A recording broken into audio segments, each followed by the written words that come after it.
Here's a flashback to 5 years ago when I was talking with Chris Smith about net zero.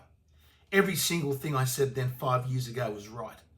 It is about time that the Liberal Party wake up to themselves and decide that they've got to end this net zero farce and at least take the government on. We are damaging ourselves. We are destroying our own economy. This is a self-inflicted wound onto our economy. Net zero is collapsing all around the world. We've got to end it here in Australia. To set this sort of net zero by 2050 is cloud cuckoo land. I hear people that talk about, net zero. They don't have an absolute clue what they are talking about. You have to, net zero means economy-wide emissions, not just from electricity. Now, our emissions from electricity only count for 1/3. You've also got our transport sector, which is about 20%. You've got our agriculture sector, which is actually farting and burping cows and sheep. Yeah. So unless you're going to go around and slaughter all the herds, Chris, that will help get you to net zero. And you have to close down what we call 10% of the emissions comes from fugitive emissions, which are the natural processes when we extract LNG. We make the natural gas and also coal. So you have to close down our coal mining, close down our LNG exports. There goes $100 billion worth of export out of the economy. It is cloud cuckoo land stuff. These people need to go and make sure they know what they're talking about, because they are going to destroy the economy of Australia, destroy our prosperity and drive future generations of Australians into poverty. Can I just raise a point? I was listening to Green Senator Larissa Waters during the week in the Senate, and don't ask me why. Don't ask me why. I must have been in a bad reception area. But she was saying to Simon Birmingham, representing the Prime Minister in the Senate, that we've got to do more than just our commitment and our targets for the Paris Agreement. We've got to go beyond it, because if we don't, we will not stop the future of natural disasters in the world. Can someone please tell her, or can you go to her office before you go home and tell her what we emit and what impact we have on natural disasters around the planet?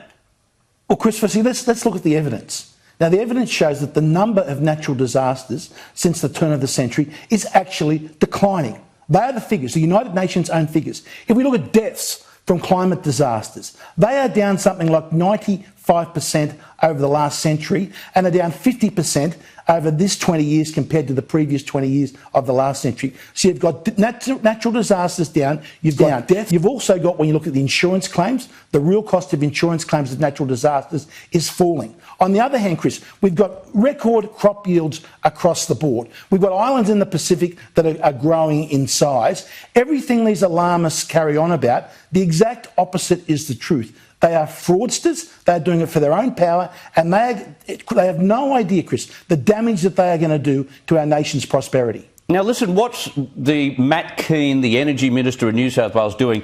Not liaising with federal government about this new South Wales renewable-focused energy policy, and then he jumps on a jet yesterday, a private jet, and goes off to Cobar. Is he serious? Well, Chris, I've heard there's some idea in New South Wales to have 100% renewable electricity. Now, again, Chris, this is a nonsense. When the sun, I don't think these people understand what a zero means.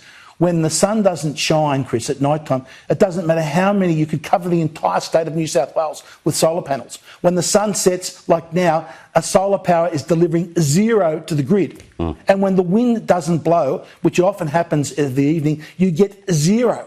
Now, how are you going to back that up with batteries? The idea that will back it up with batteries, and Chris, just to give you some idea of how many batteries you would need, South Australia has the world's largest battery. Right? Now, it puts into the grid 30 megawatts at a time. Now, we here in New South Wales, we currently need between 5,000 and 7,000 megawatts of coal-fired power at any one stage. So we need 200 of the world's largest battery, right? And Chris, that gets us through to 4 hours. So, and then it runs out. So to get you through a night, Chris, you've got to have something close to like 800 of the world's largest battery that they've got in South Australia. Gaga and land. then you've got to hope It is. And then you've got to hope the next day that there's not only enough sun and wind to power the grid in entirety, but there's excess to recharge the battery to get you through the next night. I've got to run. You need thousands. It's madness. It's complete madness. It's totally madness. Craig Kelly, thank you so much for your time. Thanks, Chris. I love when he puts it in terms that we can understand.